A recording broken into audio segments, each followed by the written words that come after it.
Around campus, students whisper, "Did you hear? A rich freshman starts a fight in the group chat. That rich kid just buys a Porsche 718 and flirts with girls, but the freshmen call his new car garbage." The rich student laughs. "Hilarious. Emma, are you free tonight? A table at Blue Brick Restaurant is already reserved for us." Emma cuts him off with, "No time," he boasts. "That passenger seat belongs to this young master." Countless women want to sit there but never get the chance. Emma immediately strikes back. "Stop being so shameless." He turns on me. "Do you know who you're dealing with?" I calmly answer. "A piece of trash." Emma stays beside me. A system notification suddenly appears. "Congratulations on completing the Challenger mission. Hero saves the beauty. Reward: an unlimited Centurion black card." The rich student sneers. "So you're Eric. What good is fighting ability? In the main city, money is everything." His ridicule continues. "Look at those poor clothes. How many days can Emma endure beside you? You're the one barking in yesterday's group chat." He points the insult straight at me. "You're the one calling my Porsche garbage. In my eyes, you're garbage too." A Lamborghini Reventon appears, and the crowd repeatedly cries, "Lamborghini Reventon." Someone wonders, is the Reventon really that amazing? Another student explains, "It's a legendary car, with only 21 worldwide. Do you know its price? 15 million. I open the way for my companion. "Get in, sis." A rich student curses behind us. "Damn, you're rich, but having money in the main city doesn't make you safe." He immediately calls Oliver. "Someone bullied your brother at school." Later, my companion hesitates inside a store. "This place is too expensive for me." I reassure her, "It's fine, sis. Pick whatever you want. I'll pay." She looks around. "Look." She warns, "Don't touch that. We can't afford it if it breaks." A clerk complains, "You've wrinkled these clothes. They need repairs." I decide, "We'll buy them directly." The clerk scoffs, "You chose the cheapest piece and act like a tycoon. Your girlfriend touched all these. Are you buying everything?" I meet her challenge. "Why can't we buy everything?" She snorts. "Plenty of pretentious customers act like you. Do you know the total price?" The clerk mocks my clothes. "You probably can't even produce 1,000 yuan. She then turns toward the newcomer. "Is this your first day working here?" I gesture toward the selection. "Please wrap up every piece my girlfriend touched just now." The new clerk immediately answers, "Okay." She gets straight to work. "Sir, everything will be packed for you right away." After we leave, the staff stare at the sale. That young lady reaches an entire year's sales on her first day. "Sister, you should retire already." At the store, the manager confronts an employee. "Who permits facial treatments during working hours?" The employee protests. "Manager, no facial treatment is happening." She points toward the merchandise. "These clothes are ordered by a customer." The manager freezes. "What? A customer orders everything? Has payment arrived? Pack them and take them to my place." The employee reveals, the customer leaves a credit card. Everything goes directly to the hotel. One look at it changes the room. "A black gold card." The manager confirms. "It really is a black gold card. Hold on to this super VIP. Our store depends entirely on him this year." The system announces, "Congratulations, Challenger, on completing the Chanel store shopping mission. Your character attributes rise to level 4, and your martial arts reach their peak." I dismiss the difficulty. "This mission is easy. Emma, go wash up." Emma studies me afterward and exclaims, "Your little brother has changed. He's much more manly now." Her reaction suddenly shifts. "What? Luckily Eric is asleep." Another notification arrives. "Congratulations, Challenger, on completing the side quest." The system reveals, remaining unmoved by temptation, rewards me with full ownership of the hero-owned hotel group, a Fortune 500 company. The generous reward leaves me wondering, if side quests give this much, what does the main quest offer? What is the main quest? The system answers, complete 4 years of university studies and graduate successfully. The next morning, I greet Emma with a smile. "You look beautiful today." At the hotel headquarters, an employee scans the lobby and asks, "Is Mr. Eric here?" Stepping before the waiting executives, I announce, "I am the mysterious tycoon who fully acquires the hero-owned hotel group." The people facing me stare in surprise. "He's so young and handsome." That morning, news reports reveal mysterious funds have fully acquired the hero-owned hotel group overnight. The broadcast confirms, mysterious funds fully acquire the hero-owned hotel group this morning, while the buyer's identity remains completely undisclosed. Elsewhere, a reporter challenges the foreign heiress. "Your hotel group is an ancestral fortune. Why is it suddenly sold to Chinese buyers?" She answers, "Darling, this is Daddy's decision." She adds, "The reason remains unknown, but no one can refuse the price that Chinese buyer offers." An enraged man erupts. "Fuck, find out which Chinese conglomerate dares to acquire my property." His outrage grows uglier. "Our country's industries belong here. God, those despicable Chinese don't deserve to own our country's property." An employee presents a folder. "Mr. Eric, your acquisition documents." The secretary offers the papers. "Please inspect them, Mr. Eric." I ask, "Who are you?" She answers, "Your secretary at the hero-owned hotel group's headquarters is here to assist you." Waving the folder away, I say, "Take it back. Let professional managers run this small business. I do not interfere. Nearby employees exchange stunned looks. One whispers, "This is a Fortune 500 company, yet he calls it small." Another mutters, "He must be a reckless spendthrift who has no respect for his new corporate empire." An attendant blocks me. "Sorry, sir, you can't enter." "Why not?" He guards the doorway. "The restaurant isn't open." He exposes the real reason. "This is a Michelin 3-star restaurant. Your clothes are too cheap and damage our image." I point toward other guests. They're wearing short sleeves and shorts. Why can they enter? His answer is shameless. They're foreigners. Their clothing symbolizes freedom. Their excuse hardens. Those are their beliefs, so we must respect them. Family, this Waldorf restaurant judges people entirely by appearance. Chinese guests in sportswear are barred, while foreigners wearing shorts enter freely. This is discrimination. Blatant discrimination. Their double standard stands exposed. A manager intervenes at last. "We're sorry, sir. This is our fault. You may enter, and the staff will be severely punished." I accept the apology. "Thank you. It's nothing personal. Their disgusting snobbishness is simply impossible to tolerate." The doorway finally opens before me. The system chimes. "Congratulations on completing the side quest, candlelight dinner. Reward, 100,000 musical notes for the Castle of Love livestream." 100,000 castles arrive, but there is no use for them. Oh dear Waldorf. The strange reward follows me inside. Nearby diners immediately sneer. A high-class place now lets poor people sneak inside. It looks like a charity dinner. Waldorf has truly fallen this low. They continue. "Entering in sportswear is beneath people of our noble status. Their contempt remains completely undisguised." My companion pulls me onward. "Eric, ignore them." A waiter welcomes us and offers the menu. One chef's set meal for each of us. He pauses over the price. "Sir, each set meal cost $19,999. The waiter hesitates over our order. "Are you sure?" My decision does not change. "Yes." He finally accepts it. He moves to the drinks. "What would you like?" I choose immediately. 2 bottles of 1974 Romanée Conti. My companion turns curious. "Husband, what is that wine? Is it better than 1982 Lafite?" A nearby diner recognizes the label. "That's 1974 Romanée Conti. A single bottle costs $240,000. The price silences the table. Compared with that vintage, 1982 Lafite looks insignificant. Someone grows suspicious. That guy just ordered 2 bottles worth $240,000 each. He must be planning to dine and dash. The waiter stiffens. "Sir, that wine is extremely expensive." His warning hangs between us. He imposes another condition. "We need to verify your funds first." I apologize without concern. "Sorry, my black card is in the hotel room." The nearby diners pounce. "He really is a scammer looking for free food." Another adds, "He's pretending to be rich so he can deceive women." Suddenly someone finds me. "So you're here." My secretary rushes over with the neglected paperwork. "We've been searching everywhere for you, Mr. Eric. You forgot to sign the documents." Then comes an exasperated complaint. "Our hotel group is a Fortune 500 company earning trillions of US dollars annually. Could you show it some respect?" I scoff. It's only a group earning tens of billions of US dollars. Its enormous fortune barely impresses me. The attention around us shifts instantly. There's nothing so impressive about that. I look back at the waiter. "Do you still need to verify my funds?" His earlier confidence completely disappears. The waiter retreats at once. "No, sir. There's no need. Everything will be arranged immediately." The expensive order finally proceeds.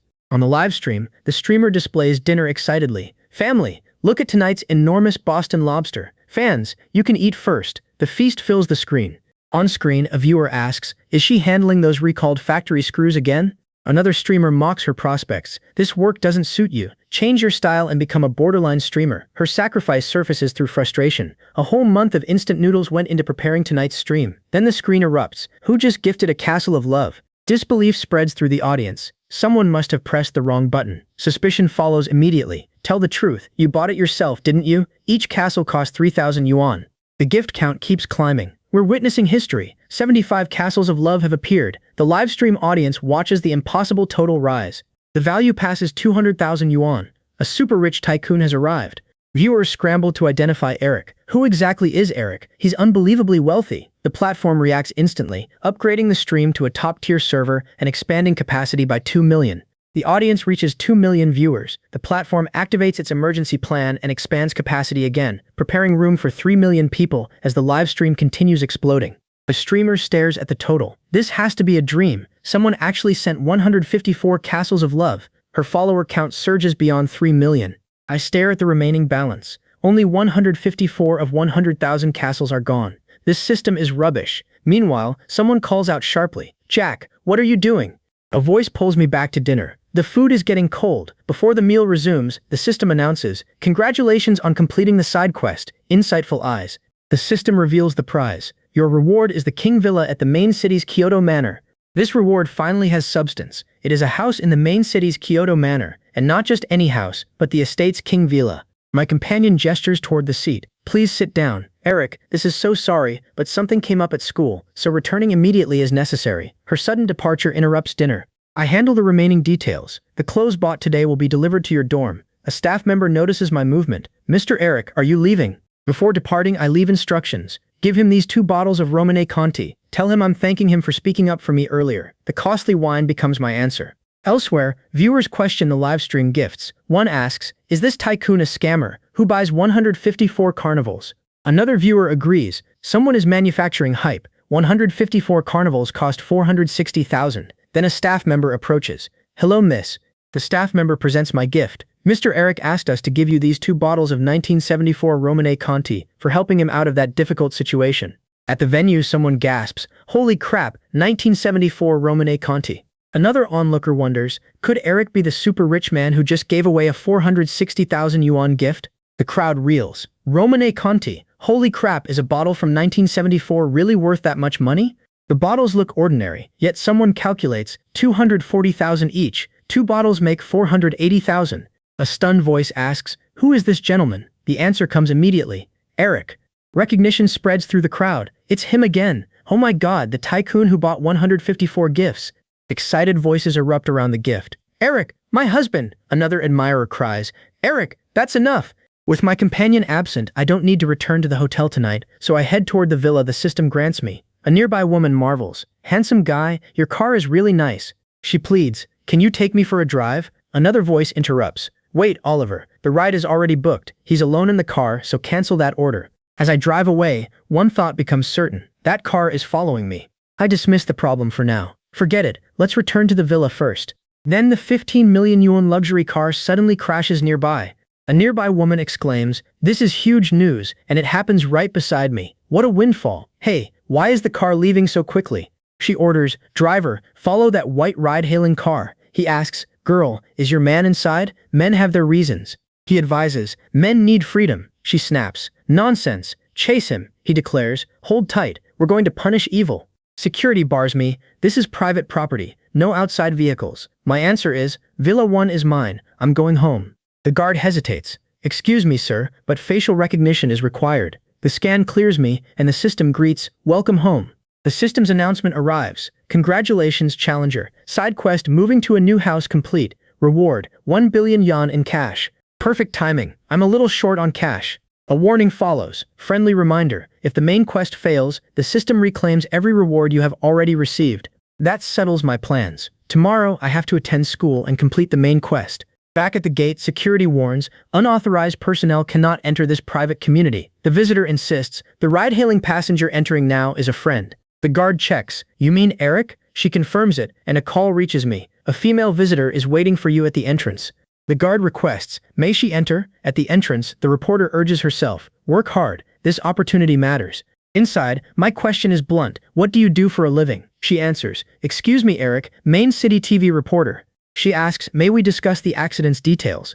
My explanation stays simple. The car accident is completely ordinary. My car is totaled, and that's all. Her protest is immediate, but that was a limited edition Lamborghini worth 15 million yuan.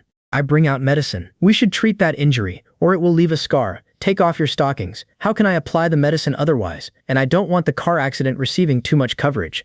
One more condition follows. "If you took my picture, please delete it. In return, you can name your price." She refuses. Money isn't the reason for this visit.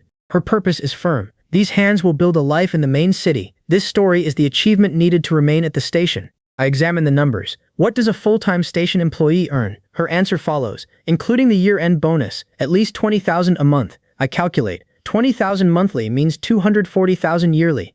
Saving every penny. How many years would buying a home in the main city take? My conclusion is simple. Then come work for me. Her shock comes instantly. 1 million a year? My question follows. You think that isn't enough? She hurriedly corrects me. No, it isn't that the offer feels unworthy. The concern is not deserving it. The offer remains open. If you're willing, start working here tomorrow as my butler. It's getting late, and I have class tomorrow. There are 12 rooms in this villa. choose any except mine. The system announces, "Congratulations, Challenger. Side quest hire subordinates complete. Reward, 1 bottle of life essence."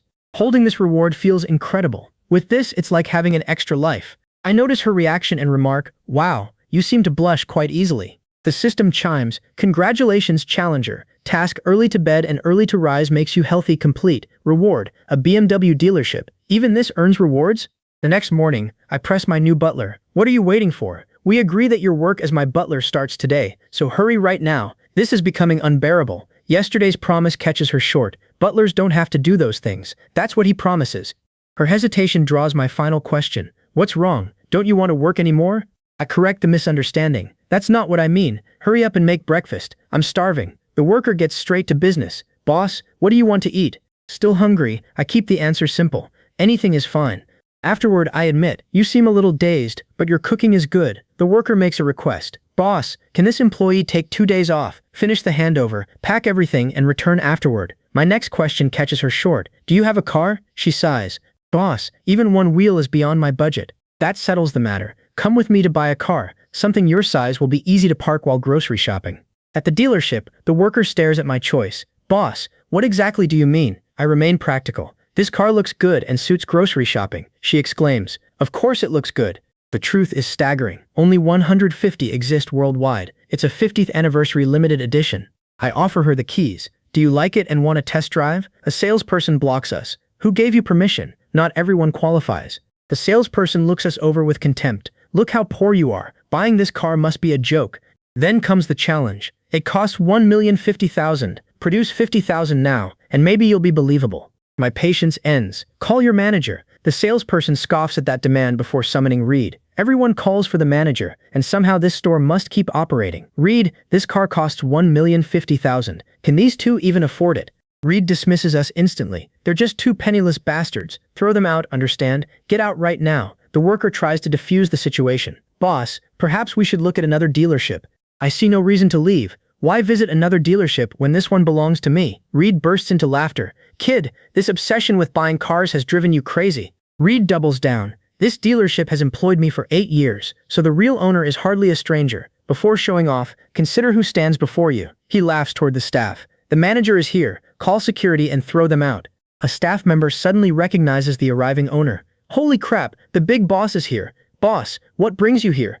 The owner approaches me directly. "You must be Eric. This dealership belongs to me." His attention stays on me. "Eric, are you satisfied with this dealership?"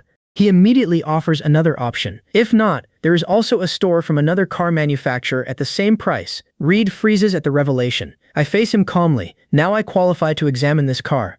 The owner turns on Reed. "You're fired. Pack your belongings and leave." Reed immediately backpedals. "So you really are the big boss. It was only a joke." I dismiss Reed with a cold stare. "Get out," the system announces. "Congratulations on your choice, Challenger. You complete the side quest, identify the gold digger, and receive 30% of the business conglomerate's shares." The system reveals the scale. The business conglomerate is a behemoth with total assets of 1 trillion. A timed quest now requires arrival at school within 30 minutes. Completing it grants a special reward. Traffic threatens the deadline. The roads are completely congested. Getting there normally takes an hour. An express bus provides the answer. "This bus is exactly what I need. Time to go." The system delivers its verdict upon arrival. "Congratulations! The Challenger completes the timed quest, reach school within 30 minutes, and receives a luxury business jet. The reward astonishes me. This is the most luxurious private jet yet." At the school gate, a vehicle blocks traffic. The security guard remains polite. "Classmate, pull over and stop blocking the entrance." The driver snaps. "You're only a damn security guard. Mind your own business." The guard stands firm. "Traffic is blocked. Please move the vehicle." The arrogant driver threatens him outright. A single word from this family is enough to fire a mere security guard. My warning cuts in. "You have 1 minute to leave in that garbage truck." The driver bristles. "Who the hell are you, and do you even know who my father is?" The countdown continues. Only 40 seconds remain. The driver answers with another threat. "Just wait. You will never get another chance to remain at this university." The guard turns anxiously toward me. "Son, you shouldn't have stood up for an old guard like me." He fears the consequences. "You've gotten yourself into serious trouble." Nearby students erupt. "Damn, he hit Aaron. Aaron's father manages a listed company." The warnings continue. "Last year his father gives the school 10 million. Aaron immediately calls home. "Dad, someone beats me up at school." At the dorm, 3 roommates welcome me. One introduces himself. I answer, "I'm Eric," and he identifies another roommate. A roommate introduces the remaining veteran. That roommate has just left the army. The veteran is oldest in this dorm. The first host is second. The next roommate is third, and you are the youngest, so everyone calls you fourth. Then someone spots a headline. Guys, look at this huge news. Good job. Some people act recklessly, simply because their families are rich. Anyone present should step in too. The photograph draws a closer look. Wait, this rich kid seems familiar. Recognition spreads through the dorm. That looks like Aaron. Wait, the person teaching Aaron a lesson is our fourth. Fourth, isn't that you in the photograph? You actually teach that rich kid a lesson. Holy crap, you even dare to hit Aaron. One roommate remembers the counselor's warning. The counselor already mentions Aaron. His father manages the business conglomerate's northern region. His background is extraordinary. Fourth, you are far too impulsive. I confirm the connection. You mean the business conglomerate founded by the country's richest man? A roommate nods. Exactly. With one decision, its owner invests billions into commercial complexes. His power is incredible. Even our principal shows deference to Aaron's father. My roommates immediately close ranks. Fourth, you've gotten into serious trouble. Let someone speak with the counselor and seek help. Another turns toward the third roommate. How much money do you have? 800 remains. Another pools the funds. Send 500. Mine makes 1500. Transfer 2000 to fourth. The money reaches me with a warning. Fourth, keep these 2000. If they demand compensation, it can tide you over. Then someone arrives. Who is Eric? Stepping forward, I identify myself. That's me. The counselor fixes his attention on me. Eric, do you understand how much trouble you've caused? My answer stays calm. How much? His accusation is direct. That man tried to attack the guard. I refuse to accept that judgment. Stopping someone from attacking the school gate's security guard is a courageous act. How does that create trouble? A roommate steps between us. Fourth, this is our counselor. The counselor comes here to help you, Eric. The counselor states the real danger. Aaron's father manages the northern region of the business conglomerate. Fourth, he once studied here and donated 10 million yuan. The university now aims for the world's top 200. To reach that goal, the university needs a world-class laboratory, costing 50 million yuan. The counselor decides, before Aaron's father arrives, I'll speak to Aaron as his counselor, and do everything possible to resolve this matter. The plan wins immediate approval. That would be best. Thank you, counselor. He then calls Aaron. Hello, Aaron. This is your university counselor. He carefully explains about what happened at the school gate earlier. Eric is one of my students. The counselor urges Aaron not to act impulsively and proposes a private settlement. Aaron agrees on one condition. For your sake, counselor, we can settle privately. He pays me 1 million yuan for medical expenses and emotional distress, then kneels and kowtows to me at the university assembly.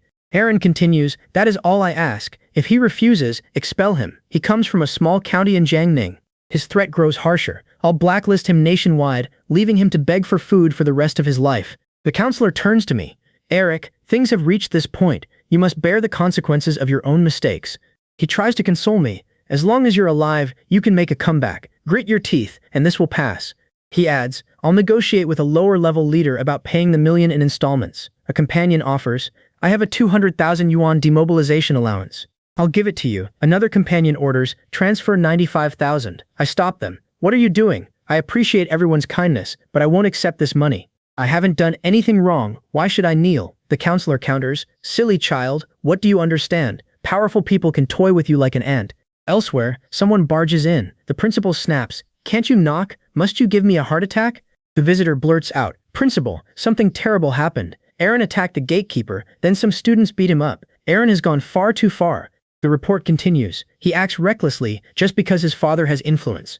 The staff member reminds him, Principal, this year we're aiming for a top 200 international ranking. That laboratory alone needs 50 million yuan. The real concern surfaces. Last year, Marcus offered to sponsor 10 million yuan. Another interruption follows. Principal, Marcus, the business conglomerate's Northern Regional General Manager, wants to see you.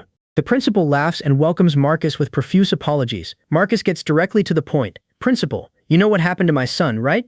I spend so much money to give him a good environment, yet even his personal safety isn't guaranteed here. Marcus dismisses the incident as youthful conflict. Young people often fight and cause trouble. Call the student who beat my son over here. When he sees me, his stare hardens. You're the one who beat my son, aren't you? I face him without backing down. So you're that beast's father. Marcus turns on the principal. This is the kind of student your university produces. A small-town student with quite a temper.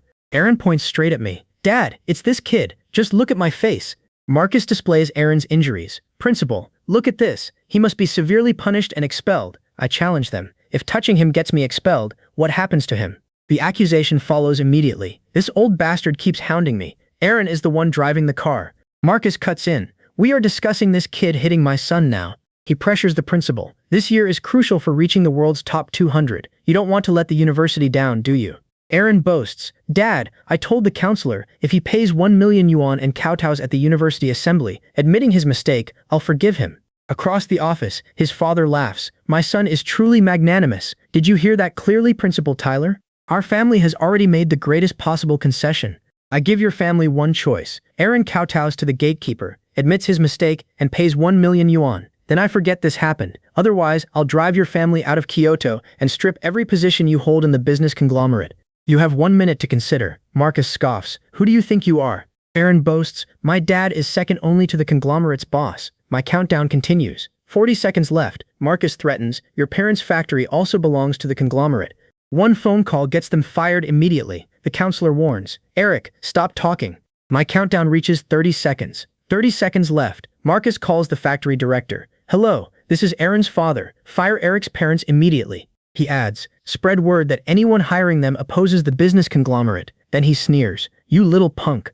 Marcus gloats, now you understand how much power I have, right? The final second passes. Time's up. You've missed your chance. Marcus laughs. Stubborn fool. A small town nobody like you just loves showing off. I introduce myself. Hey, this is Eric. Confirm that the northern general manager of the business conglomerate is Marcus. Fine, strip him of every position and fire him. If he protests, have a third-party audit expose every yuan he has embezzled over the years, then submit everything to the authorities. Hire the best lawyers. Demand the maximum sentence. The order goes nationwide. He is fired. Anyone who cooperates with him or 3 generations of his family stands against the conglomerate and will bear the consequences. The arrogant son scoffs. Your act has gone too far. Fire my father, then arrest him too. I deny him that escape. Prison would give him free meals every day. What I want is to bring down your entire family. His father's phone rings. Hello? On the phone, the manager greets his superior. Sir, give me your instructions. The answer stuns him. Explain what happened and why the board has fired me. Marcus, you must have offended someone. The order to dismiss you comes from the board's largest shareholder. The manager warns him. They expect another offense. Even Reed cannot protect you. The business conglomerate's largest shareholder personally ordered your dismissal. I dismiss his disbelief. You understand too late. The manager recoils. Impossible. This is absolutely impossible. His son panics. Dad, tell me what we do now. Our family is finished. The father snaps. Useless bastard. Enough. Over the years, 100 million has been saved away. Even the largest shareholder can do nothing to me. Another call arrives. This is the conglomerate's internal audit team. Our investigation finds that you embezzled 150 million yuan during your tenure. You must return it within 3 days. Facing me, the disgraced manager collapses into pleading. Sir, please be magnanimous and let me go. He keeps begging. This is my fault. Truly, completely my fault. The father turns violently on his son. You bastard! Get away from me! You offended Eric. Today your own father will beat you to death. Then comes the final order. Guards, take them out. With them gone, the principal despairs. Everything is over. A top 200 world ranking is impossible now. I press him. Principal, explain what happened. The principal explains, we lack 10 million to build a world-class laboratory. Marcus promised the donation, but now we are 10 million short. The decision comes at once. Then I'll cover it. The principal stares at me. Eric, you truly mean that? The money is already transferred, I tell him. Time for me to leave. Before I can go, a staff member rushes over. Principal, the school account has suddenly received 10 million. The system sounds inside my mind. Congratulations, Challenger. You completed the previous task, sponsoring public welfare. Reward, a level 1 skill, instantly raised to its peak. An immense body of medical knowledge fills my mind. My expertise now equals a full-fledged academics. At that same moment, a young woman cries over her grandfather. Grandpa is dying. His breathing has stopped, and his heart is barely beating. A desperate cry rises. Doctor! Call a doctor! My diagnosis is immediate. Calling a doctor now is useless. Saving him is impossible. The granddaughter protests. My grandfather has always been healthy. This is no illness. Obsessive martial arts training caused a key deviation, severing all his meridians and reversing his blood flow. My certainty shocks the granddaughter. How could he possibly know Grandpa practices martial arts? Seeing what I do, the granddaughter erupts. What are you doing? You're deliberately poisoning my grandfather and trying to harm him. The old man awakens and rebukes her. How dare you be so rude? The granddaughter gasps. Grandpa, he turns to me. Thank you for saving me, young friend. Give me your name. My answer is brief. Eric, the granddaughter bristles. What kind of attitude is that? How dare you speak to my grandfather like that? James rebukes his granddaughter. Dave, Do not be presumptuous. He turns and bows to me. Mr. Eric, I am James, and Dave is my granddaughter. Please forgive her rudeness. Her behavior today brings shame upon us both. A single vial of life essence cannot completely repair your damaged condition. Mr. Eric, cure my grandfather, and our family will grant any request. My condition is simple. Treatment isn't difficult, but the medicine takes time to prepare. Give me time to prepare it, then I'll come to your home for treatment. Is that acceptable? James agrees. Of course. Jack, write down Eric's phone number.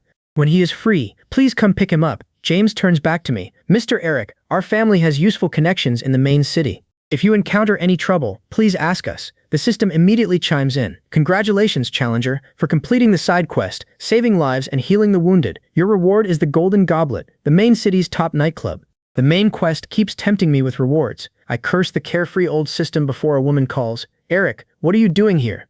Sister Emma, what's wrong? I just left the principal's office. Emma points to her phone. A forum post showed your face. Aaron's father had me worried about you. My reassurance is simple. There's no need to worry. Her companion notices the concern. Emma, is he your boyfriend?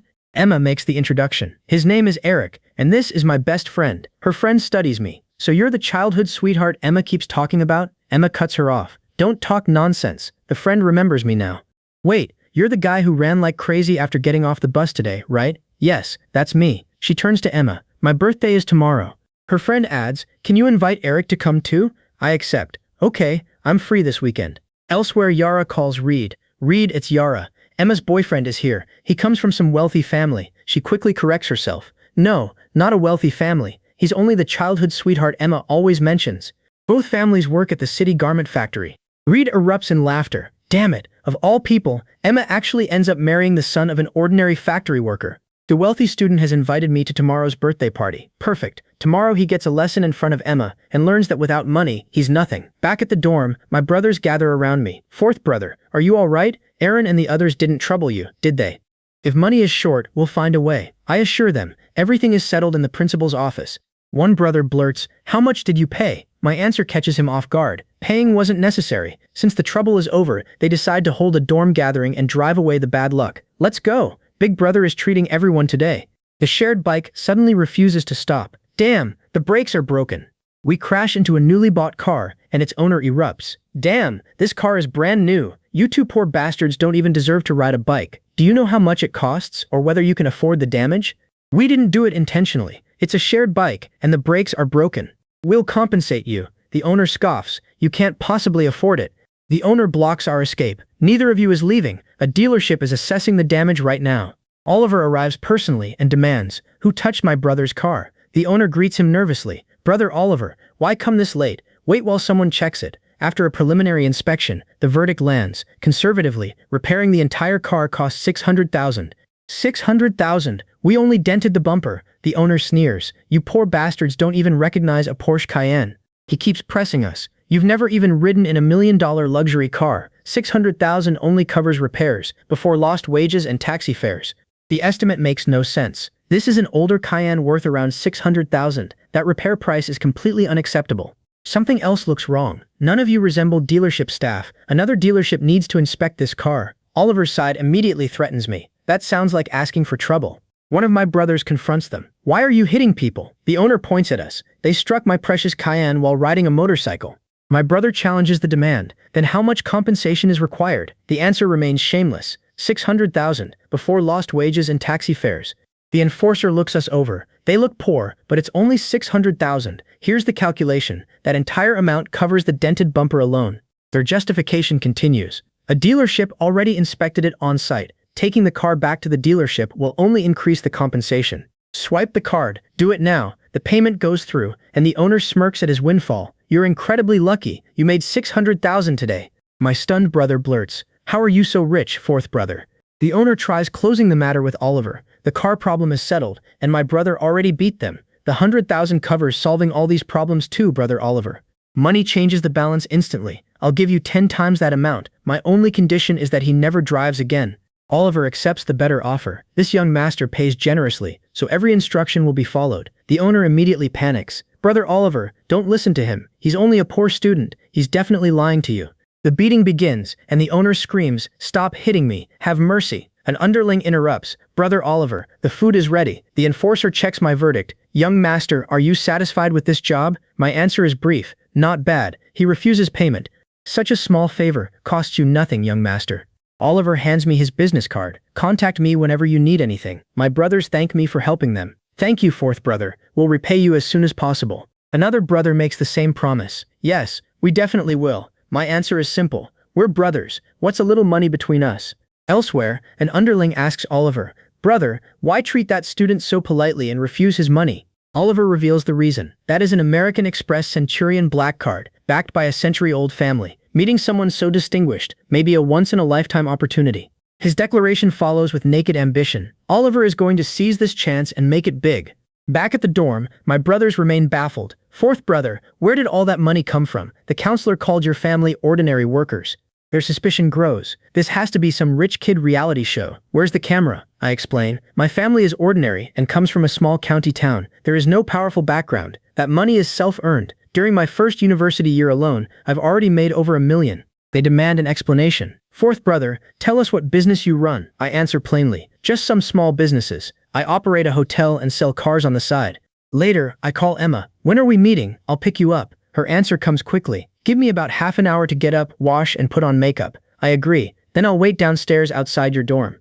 Emma eventually arrives. Sorry to keep you waiting. I dismiss the delay. It's fine. Let's meet them at the coffee shop downtown. Then my damaged car becomes a problem. Emma, my car was in an accident a couple of days ago.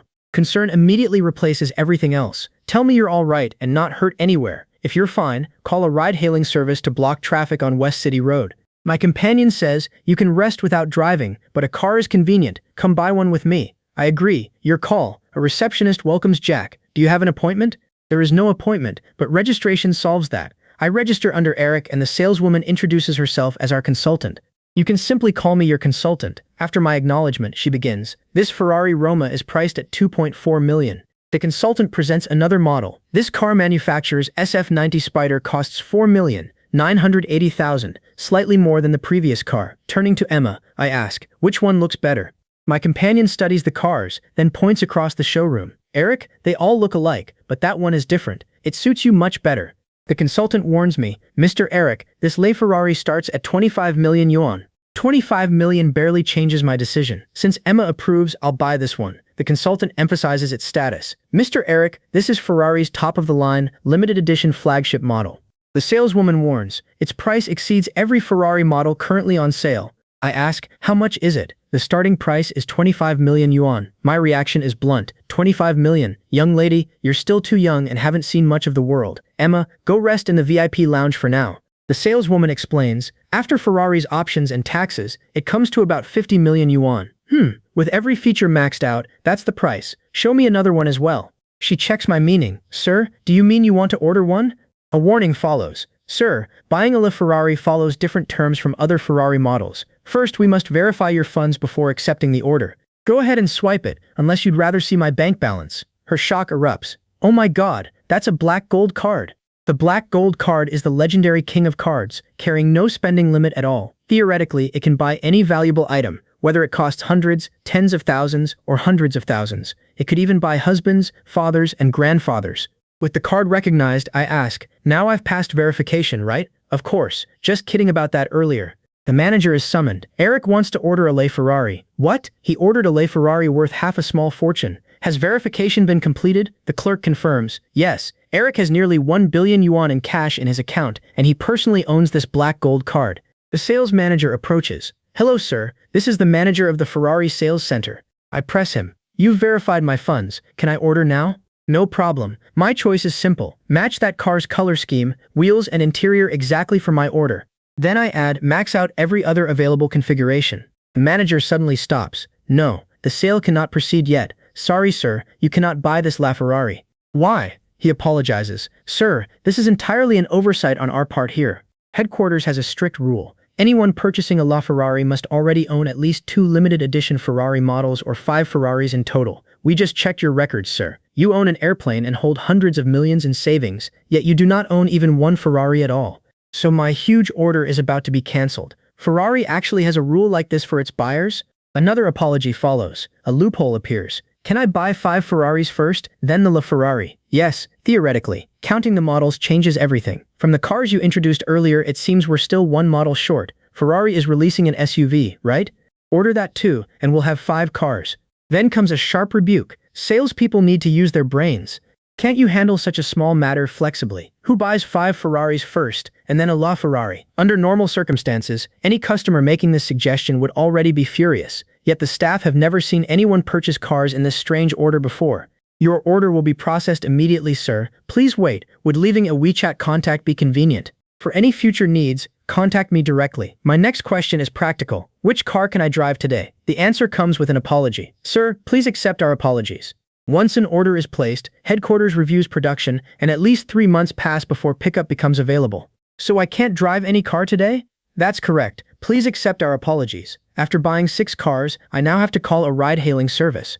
Emma, let's go, she asks. Did you buy the car? Pickup still takes 3 months, so I can only take a taxi for now. Then a friend makes an offer. Why not use my car in the meantime? All right, thank you. I'll return it as soon as I'm done using it. Elsewhere, someone tells Yara, Emma is bringing her boyfriend today. Yes, he was specially invited. The others press her. Quickly, tell us everything about him. Which wealthy family is he from? Emma's standards are so high. What kind of man does she choose as her boyfriend?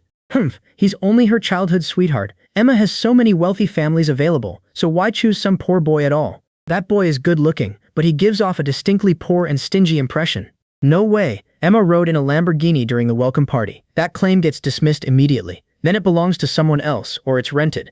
That boy got off a bus and ran the whole way, as though terrified anyone would learn he rode it. What a disgusting scumbag. They reach one conclusion. Emma must have been scammed. At the party, Reed arrives as well. His arrival is acknowledged. Young Master Reed came especially to support the celebration. Another guest enters. You're here too? Emma still hasn't arrived? The answer comes quickly. Traffic held them up, but they'll be here soon. Then comes a boast from a young master. Traffic jams never happen in my G-Wagon. Happy birthday, Yara. Someone notices Emma beside me. Who is this beautiful guest? Beside me, Emma handles the introduction. This is my boyfriend, Eric. The host turns over. Eric, right? Where are you making your fortune? You're driving a Mercedes-Benz C-Class despite being so young. I'm a freshman at the University of Finance and Economics. That car isn't mine. It's borrowed. You scared me. A classmate makes introductions. Eric, meet Reed, a top student studying telecommunications and staying at the Starry Sky Hotel. One young master's garment factory earns 40 to 50 million annually. Another owns 3 luxury apartments. Eric, what does your family do? My parents are ordinary workers at Jiangning Garment Factory. The room reacts. Damn, what class are you from? How could you flirt with Emma? What do you drink? Matcha frappuccino, my treat. My answer is blunt. I don't drink coffee. Thank you. Someone scoffs. This guy is incredibly stingy. They mock me for not ordering coffee. Emma, your boyfriend is so cheap he cannot even afford a cup. Emma shields me at once. He simply does not like it. Stop talking nonsense. They sneer at her defense, then ask why we arrived so late. Emma explains we went to collect a car. She explains, we went shopping this morning. The new car will not arrive for another 6 months, so the salesman lends us this one. Their curiosity sharpens. What kind did you buy? An Accord, a Highlander, or a Mercedes the 100th class? I give them the real answer. A Ferrari LaFerrari. The table erupts with laughter, and one confused guest turns toward the loudest voice. What are you laughing at? The laughter only grows. Nothing. It is just that Eric's joke is too funny. A LaFerrari costs 50 million, and buyers must already own 2 limited edition Ferraris or 5 regular Ferraris before they even qualify. Someone corners me with the obvious challenge. So, do you qualify? I remain calm. Not yet, so I will buy 5 Ferraris first. They demand to know when that purchase will happen. The birthday girl has heard enough boasting and cuts in. Tell Eric to stop talking. Reed and his friends have seen too much of the world to be fooled. I cannot be bothered arguing with people like them. After tonight, I never need to see them again, so I let the subject die. A guest presents the birthday girl with a gift. Happy birthday! She opens it and marvels at this year's new LV shoulder bag. The giver waves off the price. It is nothing, only a little over 20,000 yuan. The birthday girl finds it far too expensive, but accepts it with thanks. Their attention swings back toward me. Surely you did not come empty-handed. What gift did you bring? I have nothing prepared, so I answer plainly. I will give you a Ferrari. The room pauses at the impossible gift. Someone presses for the model. Which Ferrari? There is the Roma now. Pointing across the table, I list the choices. Choose the SF90, the F8, or the newly released Puro Sangue. When it arrives, I will take you to collect it, though the wait is 6 months. The table erupts. Someone jeers. He is giving away a car manufacturer's supercar. Ridicule turns merciless. Why not give her an atomic bomb instead? Plenty of people brag, but nobody brags this much. Their laughter fills the table. One guest tries to crush my claim with the price. Eric, do you even know what a Ferrari costs? The Roma alone is at least 3 million. I refuse to argue in circles. You do not believe me? Then let us visit the Ferrari Center and see for ourselves. The birthday girl rejects the offer before it goes further. Ferraris are too expensive. There is no way to accept one, so keep it for yourself. My companion gently pulls my sleeve. Eric, forget it. There is no reason to bother with any of them. Reed calls everyone back to the celebration. Let us go somewhere else. Sitting in this coffee shop is making my backside calloused. He reveals the second half is already arranged at the city's top nightclub, stunning the others. At the table, Kyle nods. Of course, what other main city nightclub deserves that title? VIP rooms cost 30 to 40,000. At the table, Kyle says, weekend prices differ. Other nightclubs cannot compare. He reveals the real reservation. The VIP room cost 50,000. It is her birthday, so how could anyone be stingy? The birthday girl thanks Reed, but the huge expense silences everyone else. He notices immediately. Why have you all gone quiet now? Outside the nightclub, a boastful guest flaunts his wealth. One bowl of wine here costs as much as your whole family's annual living expenses. An attendant then orders a G-Wagon owner to park in the basement. The attendant points toward the entrance display. Look at all the cars outside. A G-Wagon cannot park beside them. The crowd wonders why so many powerful people are here tonight. As another car approaches, the attendant repeatedly shouts, "Stop, stop, stop." Then he scoffs at another country bumpkin who does not know the rules. He sneers, "A Mercedes the 100th 200 here? Shameful." Another guest scoffs, "Audi A6L models stay roadside. Does that driver know the rules?" I see empty spaces and challenge their nonsense. Why leave cars randomly along the road when spaces are open? This is a parking area. Are parking spaces divided by social class now? The attendant snaps, "This is the nightclub's main gate. Of course there are different classes here. I refuse to yield. I am parking here today. Call your manager and tell him Eric is here." The name suddenly sounds familiar to him. The attendant remembers today's staff meeting. The supervisor announced that the nightclub's new owner carries exactly that name. He urgently calls for the manager, but an irritated voice answers, "Which idiot is blocking the channel? Has the sky fallen?" The manager scolds him for lacking all sense of propriety. The attendant quickly delivers the crucial message. "Manager, a customer named Eric is asking to see you." The manager freezes at my name and rushes outside. Onlookers recognize the suited general manager of the region's biggest nightclub and admire his imposing presence, yet he approaches me respectfully. "Boss Eric, the general manager is here. Why was there no advance notice about today's inspection?" He laments that preparations could have been made. I cut through the performance. "Do I need to report to you before coming here?" His grand managerial attitude irritates me. I point toward the disputed space. "Do I have the right to park here now?" The manager agrees frantically. "Yes, of course. That spot is perfect, boss. This is a trivial matter. Let me park it for you." The crowd watches the main city's biggest nightclub manager bow before the owner of a modest Mercedes, realizing my status is extraordinary. Once the car is parked, he immediately arranges a private room. Cars under 500,000 apparently belong on the roadside, not underground. With the manager handling everything, I turn the humiliation back on the mockers. "Open your eyes and look carefully at where your car is parked." They recoil in embarrassment, but someone still lectures the driver. "How could you park here without knowing the rules? Move it immediately, or security will call a tow truck. Just look at the supercars surrounding you." His sneer sharpens. "You actually dare park there? Eric, Kyoto isn't some tiny county town. A Mercedes the 100th class cannot show off here. Look at how many incredible cars surround you. Scratch one, and your family has to sell its house." Someone turns to Emma. "Advise Eric, these cars look like they're worth millions each." Fear spreads through the group. If anything happens, we're doomed. Emma stands by me. "Those cars mean nothing to him. They're parked here because he's Kyle's boss." Laughter breaks out. "Your boyfriend is Kyle's boss now. First he buys a Ferrari, then he owns Kyle's club. Why not become president of the United States too?" The woman turns on Emma. "You're only jealous because young Master Reed gives me an LV bag. Please be realistic and stop fantasizing right now." Marcus checks with the staff. "Is our VIP booth arranged? Everyone is here." The answer lands. Someone took it. Marcus protests. "Impossible. Booked 2 days early and now it's gone." The staff counters. "The boss ordered 100,000 in drinks immediately." His companion presses him. "Marcus, everyone is already here. Don't let this become humiliating. My spending has always contributed heavily to your monthly sales." Marcus scoffs. "Really? Your monthly spending is only 10 or 20,000. That is nothing." The offer shrinks to a bar counter. "A counter? We'd have to sit beside strangers." The staff stays firm. "Take it or leave it." Crowds are waiting outside just to enter. Every booth is occupied by big shots who reserve 200,000 in drinks. The staff concludes, "Getting even this counter took pleading. Let's enter." Every booth is gone.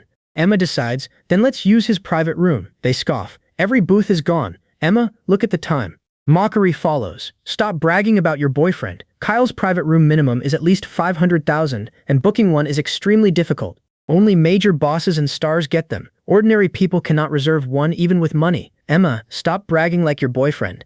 She dismisses me completely. He's ordinary. He can never become some wealthy boss. Then the general manager arrives with the answer. Boss, private room 001 is fully prepared. Please take all of your friends inside now. Everyone freezes. The general manager of Kyle's club has just called me boss. Disbelief replaces the ridicule. Kyle's boss. Eric truly owns this nightclub. This place is unbelievably luxurious. How can someone be so blind? The woman finally recognizes her mistake. Refusing my Ferrari offer for a cheap LV bag leaves her looking completely blind. Young master, that Ferrari offer still stands after 6 months, right? She pleads. 6 months is fine. My answer closes the door. Too late. You have no chance. She turns on Reed. Young master. Reed creates this misunderstanding. She offers to apologize. Anything goes, as long as your anger settles. My verdict is simple. Get out of here. She persists. Anything is fine. Just tell me what to do. Reed steps forward and shouts, Eric, what are you yelling about?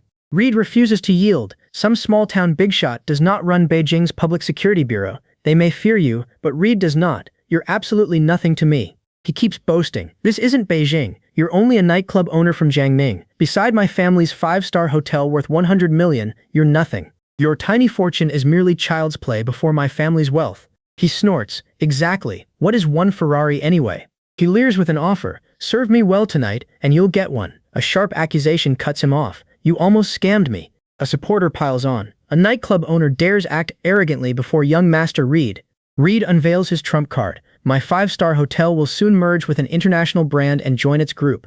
Once that happens, its market value increases 5-fold. His followers erupt. Your Majesty, which group is partnering with you? Hilton? A 5-fold increase makes you worth more than 500 million. Hit de ha ha. Reed points at me. Eric, after the deal succeeds, a bigger luxury nightclub opens right beside yours. His flatterer grovels. Your Majesty, he'll waste every connection and ruin his life. From now on, wherever you go, this servant follows and obeys every order. Someone spits back. Shameless dog. The flatterer even barks loudly. Woof, woof, woof. More mockery follows. Bumpkin, don't you know Hilton Group? You're actually searching for it on Baidu now. It's a Fortune 500 company earning billions of dollars every year. His boast swells. The rich flock there. It's luxury itself, and even the cheapest room costs 4 figures. If you're scared, let Emma stay with me for one night, and perhaps you'll be spared. The threat finally puts Emma directly in his sights. On the phone, I ask, is Xiaoyang Group acquiring Full-Star Hotel? The answer comes immediately. Yes, boss. Negotiations focus on a local Kyoto hotel, but interest in its land now halts the project and acquisition. My command follows. Notify the entire industry. Any company acquiring Full-Star Hotel opposes Hilton Group, and we will target it on the secondary market without hesitation. The acquisition is now completely blocked. A subordinate cautions, boss, acquisition projects require signatures. I cut through the objection. Are you the boss or am I? Reed finally understands everything. The boss is Eric. A bystander scoffs. Things have reached this point, so why keep pretending? Then his father calls in fury. You unfilial son, what trouble have you brought upon our family now? The call turns catastrophic. Hilton Group has terminated every partnership with our family. All previous verbal agreements are now null and void. His father exposes the stakes. Do you even understand our debts? If this deal fails, the whole family ends up on the rooftop. We're finished. Hilton Group has blacklisted the Reed family across the industry. Nobody dares cooperate with us now. The family's final avenue closes before them. Reed finally breaks. The Reed family is finished. Who are you, really? Why are you doing this to our family at all? My identity answers everything. I own Hilton Group now. The chance is there from the beginning, but you ignore it and keep provoking us. You're a spoiled 5-star hotel heir who keeps ordering me around. Your father taught you nothing. These waters run deep. Reed finally crumbles before me. This was my mistake. Please spare the Wang family. Only for Emma's sake do I spare you today. Otherwise, you share the Wang family's fate. Scanning the room, I warn. Keep the private room. Anyone who gossips before Emma will make their entire family answer to me. The system announces, congratulations, Challenger. The side quest is complete. Enough is Enough rewards you with half the media company's shares. Boss Yang founded Jasing Media and holds 19%. Since I now own 50%, that makes me the largest shareholder. I plan to check on Emma, wondering why she takes so long in the restroom. She spots me outside. Why are you out here? Emma, what's wrong? You don't look well. She brushes it aside. Nothing. I'm just sleepy. Let's go. Elsewhere in the nightclub, one man boasts, a stunning woman just passed by. She looks incredibly pure. His companion scoffs. How many decent women visit nightclubs? The man complains, she slapped me when she was invited to our booth. Derek turns sharply. Who dares slap you? Describe her appearance. We'll find her for you. He thinks carefully. She has long hair and looks pure and beautiful. She's wearing a white top, with a daisy tucked into her hair. Keith points toward Emma. Is that her? The man confirms it. Yes, Keith. She acted pure with me, then left with another man. Keith orders, take some men and bring her here. A subordinate hesitates. Keith, forcing her isn't wise. This is the main city. Tyler bristles. Tyler is standing here, so what frightens you, or do you look down on me? The refusal comes immediately. Absolutely not, Tyler. Tyler counters. Then we split the village mine development evenly. Keith laughs and agrees. Deal. Back outside, Emma watches the approaching men. Did that man from the restroom send them? She explains. That man was in the restroom. One of his people tried dragging me to their booth. Let's call the police. It's okay, Emma. I'm here. I head downstairs to see what is happening. Emma calls after me. Is it dangerous? Facing the men, I demand, what do you want? One points toward Emma. Keith wants to buy this beauty a drink and take her away. I stare him down. Keith? Which Keith? The man sneers. Tyler, from Jeju. He's a big shot you can't afford to provoke. I scoff. What kind of ant dares call himself a big shot? Go ahead. He lunges. Who are you?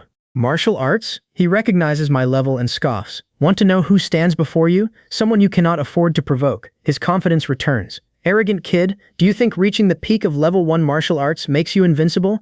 The swordsman squares his shoulders. You face an SS rank swordsman today. Your luck has run out. His confidence shatters. You're not level 2. You deceived me. When did I ever claim level 2? He hurriedly stops me. Little brother, where are you from? My answer stays cold. You don't deserve to know. Marcus studies me. Little brother, you can certainly fight. But what use is fighting skill in this society? One phone call is enough to put you in jail tomorrow. Marcus lays out his terms. Kodao, admit your mistake, and let your girl stay with me for 7 days and 7 nights. Then you might be allowed to leave. My phone rings. Hello, Mr. Kin. This is Jack. The old master's cough is severe again today. I explain. I've encountered some trouble and may be delayed. A man named Keith is threatening to kill me unless my girlfriend stays with him for 7 days and 7 nights.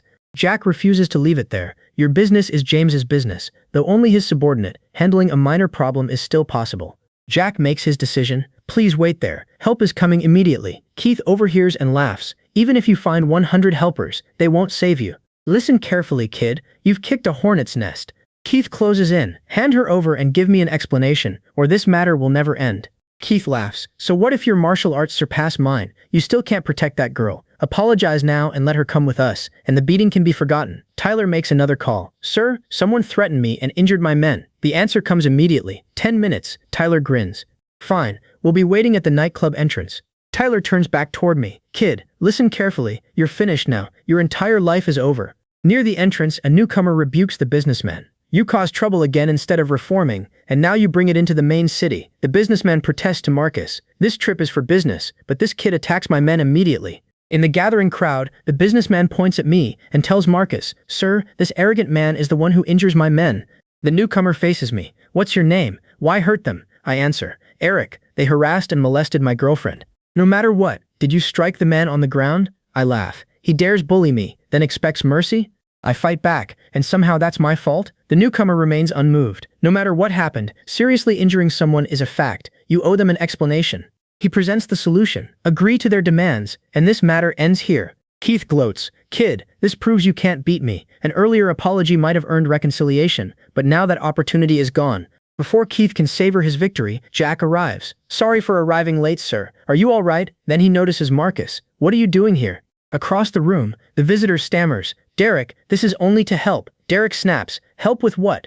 Marcus falters. Tyler claims this man committed assault and caused serious injuries. Jack erupts before he can finish. Nonsense.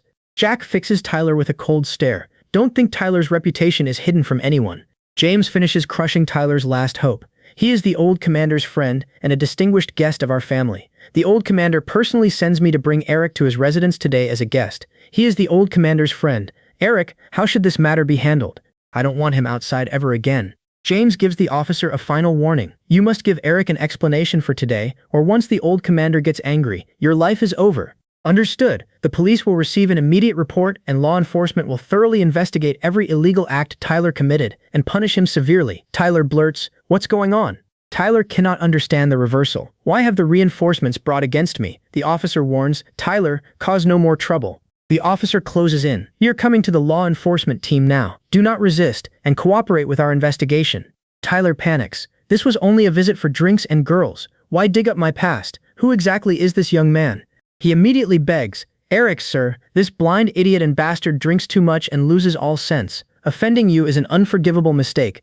His pleas become desperate. Everything was wrong. Please show mercy. This fool will leave the main city immediately and never dare offend you again. My final question seals his fate. With his criminal record, can he receive a life sentence? To the officer, this young man is truly ruthless. The officer promises. A thorough investigation follows. Tyler's known dealings put the figure well above 5,000. The waiting man agrees. Good. The officer will receive a silk banner later. Then he turns to me. Eric, this matter is fully settled. Please come with me. Before leaving, I tell Emma, something needs my attention, so today's burden falls on you. Drive the car back. Her answer is simple. Okay, be careful. A voice announces, congratulations, the side quest Punish Evil, Protect Innocence is complete. The reward appears. Medical skill experience, 100% advancement to level 2 medicine. My understanding of Taoist medicine immediately advances to level 2. My knowledge of the essence of life grows even deeper. During our meeting, my escort observes, you must be very curious about the old commander's identity. Indeed, I am quite curious. My escort begins explaining. The old commander joins the army while still young. Later, he fights through countless battles, large and small, guards the southern border, and makes tremendous contributions to the country. Together with 7 other generals, he becomes one of the country's 8 great war gods. The world has long forgotten that title, but this war god contributes greatly to the nation. He must be healed. We reach a high-level sanatorium belonging to the Northern Theater Command. My escort explains, this place houses the Theater Command's retired senior military officers. The old commander and his longtime commander both live here. The heroes living here fought for the country. To avoid disturbing their rest, everyone must transfer to a sightseeing bus after entering the sanatorium. As we enter, my escort notices someone ahead. The young lady has also come. She is the old commander's eldest daughter. He has 2 sons and 1 daughter. The eldest son inherits his father's will and guards the frontier. Mark works at the main city's television station and is a workaholic. The youngest son relies on family connections and behaves recklessly outside. My escort softens the judgment. Although the youngest is not as successful as his siblings, he is still doing quite well. The woman notices me. Who is this? My escort makes the introduction. This is Eric, here to treat the old commander. Her eyes narrow. Oh, which hospital? I'm not a doctor. I'm a freshman at the University of Finance and Economics. The woman erupts. This is ridiculous. Who treats my father? She turns on the bureau agent. Jack, ridiculous. Who did you find to treat Dad? Jack defends himself. Miss, this is entirely the old commander's idea. She refuses the excuse. Dad is old and sometimes confused. Are you confused too? The old commander catches her words. Mark, so you've been calling me confused behind my back. Mark stands firm. Dad, remember what you've long been told. You must believe in science, and you must believe in doctors. The old commander fires back. Mark, do you think Alzheimer's has already taken hold? Can your father no longer distinguish right from wrong? Mark refuses to yield. Dad, nothing said today changes this. Reed from the 2nd Municipal Hospital is coming. He is a world-renowned internal medicine expert who has saved hundreds of lives. His treatment will definitely cure your stubborn illness. The old commander offers thanks, while Mark presents Reed as one of the hospital's finest young doctors. She continues Reed's introduction. He becomes the hospital's youngest chief physician at 30, and his internal medicine skills are famous throughout the country. Her praise continues. His appointments are already completely booked until next year. Mark anxiously asks, Doctor, how is my father? Reed answers, his illness is not serious. The radiation test results are normal. Reed continues, at his age, coughing occasionally and feeling weak throughout the body are normal. After all, he is already old. Only a few blood test values are slightly low. The most likely cause is simply an imbalance in his nutrition. Mark immediately agrees. Dad truly is a picky eater. Reed is amazing. One glance is enough to discover his eating habits. The family confirms Reed's diagnosis. That's right, he eats only meat, but Grandpa needs a properly balanced diet. Mark presses, Reed, what should be done about Dad? He dismisses the concern. Nothing serious. Some nutritional supplements taken on schedule will suffice. Mark turns triumphantly to her father. See, Dad, these are minor issues. Reed solves your years-long problem within half an hour. Reed faces another anxious demand. Dr. Reed, confirm this. A few supplements can cure him completely, exactly as you claimed, without any other treatment. Reed answers with confidence. Don't worry, Grandpa. Trust my medical skill, and nothing will go wrong. I laugh, and Marcus whirls on me. What are you laughing at? My warning lands without mercy. You are all ignorant. Without proper treatment, Grandpa has no more than 48 hours. The family erupts at once. Nonsense. Grandpa is perfectly healthy. He only lacks a few trace elements. How dare you curse my father? Jack, throw him out. The order rings out. James's family recoils. This man comes from nowhere, causes a scene, and tries to have our family locked up. A panicked voice cuts through the outrage. Dad, Grandpa, those words make no sense at all. The old man suddenly cuts through the dispute. Do not test me. Listen carefully and save him first. His family turns desperately toward the doctor. Is there truly no other option besides electric shock? The doctor refuses to delay. The patient is within the golden period for resuscitation. Any further delay will endanger his life. Doctor, please believe this warning. That treatment is reckless, and what you are doing is no different from murdering the old commander before his own family. Jack, did you hear the order? Get him out of here. Sir, please save the commander. Save him, and this family will go through fire and water for you. The family presses the doctor. Please hurry and treat him. Any further delay may cost father his life. Yet the doctor hesitates. If we force his condition back to normal now, the shock may damage his internal organs. Reed accepts the last resort, ready to try anything.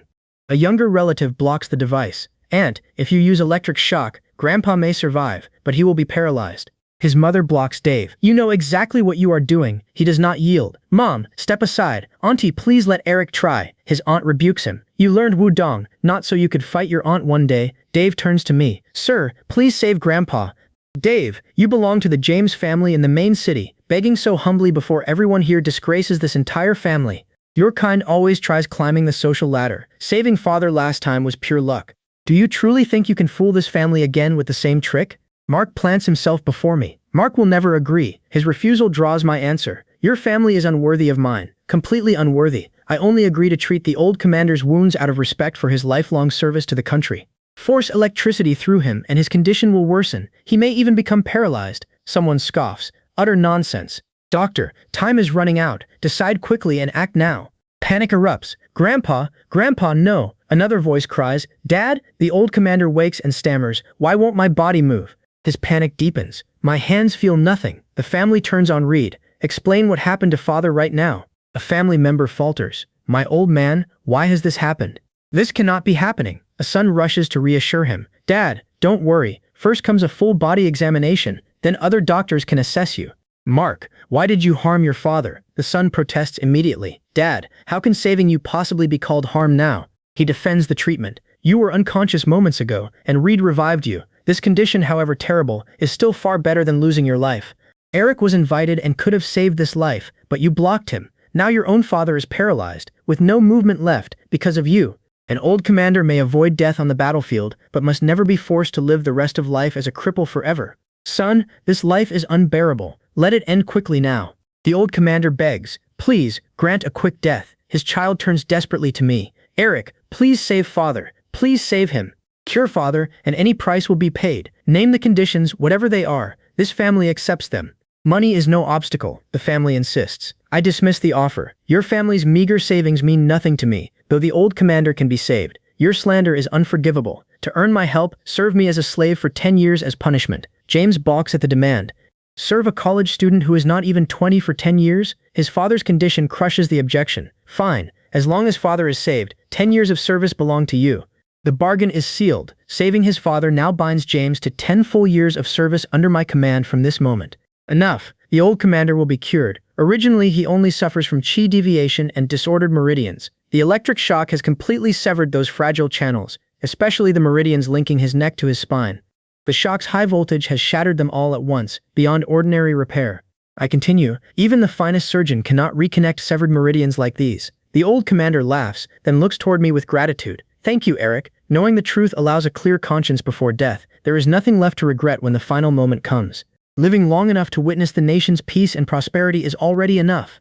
Laughter escapes me. Grandpa, this is all my fault. Even destroyed meridians can grow again with my help. Besides, an injury this small means nothing to me. An upgraded version of life essence is all the treatment requires now. Please, whatever it takes, let father stand on his feet once more. The remedy needs exactly 1 pound of heaven and earth water to serve as its essential medicinal guide for the entire treatment. Heaven and earth water means dew, gathered during the 10 minutes before and after dawn. Only a ceramic container can hold it. No other material is acceptable. The family mobilizes. Eric, a team will collect it now. Then comes my final order. Bring every prescribed medicine. Remember, every ingredient must weigh exactly 3.2 ounces. Go quickly and return quickly. The family scatters for ingredients. The old commander remains under my watch. Grandpa, rest while they gather everything. He reassures me. Don't worry, Eric. Everything will be all right. Can these legs ever stand again? I laugh. Old man, forget merely standing. You'll climb Mount Tai without trouble. Then I face the terrifying expert. I never expected such power. For the next 10 years, you will serve me alone as your master. I set the terms. Our contract begins today and lasts 10 years. During that time, you must never defy my will and can only obey, harbor any ulterior motive, and you will bear the consequences. The expert gives his answer in return. Master, disloyalty would be utterly unthinkable. You don't need to follow me every day. Keep your job, stay on call around the clock, and come to the villa every weekend to serve me. Just then, an attendant returns. Master, the water is here, and the medicine is ready. I check the prepared mixture. Marcus, is this really all the life essence you mentioned, contained inside this bottle right here? The answer is immediate. Yes, the life essence is crucial. Another ingredient is the martial power of a martial arts master, and no one is more suitable than me. Every 10 milliliters of life essence consumes the complete power of a level 1 peak martial artist. Marcus stands at level 4 peak, which is more than enough to create this upgraded life essence. Then comes the price. However, this will lower my cultivation by an entire level. After a full day of effort and martial power, Marcus finally produces one bottle. Making this upgraded life essence was not easy. Marcus reassures me. Eric, don't worry, your father will be cured. Another voice urges. Tell us how your father is doing. A younger relative pleads. Grandpa must get better. Laughter finally breaks across the room. The old man feels the change at once. This is it. A medical miracle? Already, this feels so refreshing. He continues. Nothing has felt this refreshing in over 10 years. Sir, you are truly a god. The family warns everyone. Don't disturb Eric. They realize exhaustion comes from healing the old man. Healing him consumed too much of your energy. Dave, prepare the guest room. The family gives another order. Jack, carry Eric to the guest room. Dad, this was my fault. Her father forgives her. How can a father blame his daughter?